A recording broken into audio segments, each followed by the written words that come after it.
আহকচোন চাওঁ আমি কেনেকৈনো জৰা নেমুৰ আচাৰ বনাওঁ। এই নেমুডাল আমাৰ ঘৰৰে হয়। গছৰ পৰা মই এই দুটা নেমু ছিঙি আনিলোঁ। নেমু দুটা ভালদৰে ধুই মই পানীখিনি মুছি লৈছোঁ।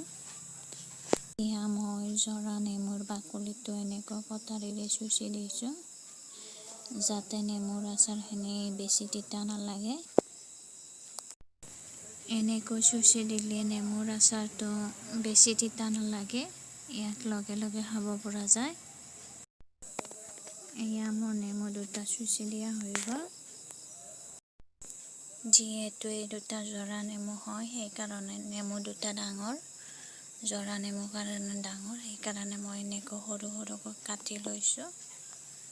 এনেকৈ 4 পিচকৈ কাটি লৈছোঁ। এয়া চাওক, নেমুকে এপিচ মই এনেকৈ কাটি লৈছোঁ। এতিয়া মই নেমুখিনি বটল এটাত ভৰাই ল'ম।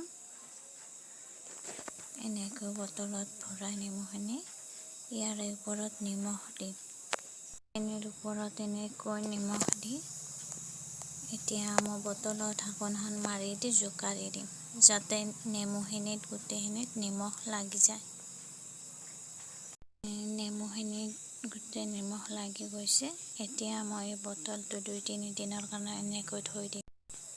2 দিনৰ পাছত বটলটোৰ নেমুখিনি এনেকুৱা হৈ গৈছে। তলৰ ফালে অলপ পানী উঠিছে আৰু নেমুটো কোমল হৈ গৈছে, এনেকুৱা হৈছে। এতিয়া বটলৰ পৰা মই নেমুখিনি উলিয়াই ল'ম। এনেকৈ উলিয়াই লৈছোঁ। নেমুখিনি চাওকচোন, কোমল হৈ গৈছে, এনেকুৱা হৈ গৈছে। নেমুখিনি এতিয়া মই সৰু সৰুকৈ কাটি ল'ম। সৰু সৰু পিচকৈ কাটি ল'ম, তেতিয়া খাবৰ কাৰণে সুবিধা হয়। এনেকৈ মই কাটি লৈছোঁ। নেমুখিনি এতিয়া মই এটা খৰাহিত লৈ ইয়াক ৰ'দত শুকাব দিম। এনেকৈ মই নেমুখিনি এদিন ৰ'দত শুকাব দিছোঁ, যাতে নেমুৰ ৰসবোৰ শুকায়। এদিন নেমুখিনি ৰ'দত শুকোৱাৰ পিছত এনেকুৱা হৈছে, চাওকচোন। নেমুখিনি বেছি শুকোৱাও নাই, কোমল হৈ আছে, আচাৰৰ বাবে উপযোগী হৈ পৰিছে। এতিয়া মই কেৰাহীটো গৰম হ'ব দিছোঁ। এয়া গৰম হৈছে। ইয়াতে মই তেল দিছোঁ। তেলখিনি চাওকচোন, গৰম হৈছে। তেলখিনি সৰু এটা বাচনত ঢালি লৈছোঁ। তেলখিনি ঠাণ্ডা হ'ব দিছোঁ। তেলখিনি ঠাণ্ডা হোৱাৰ পিছত মই ইয়াতে 5 ফোৰণ দিছোঁ, জিৰা দিছোঁ, ধনিয়াৰ গুড়ি দিছোঁ আৰু এতিয়া ৰেড চিলি দিছোঁ।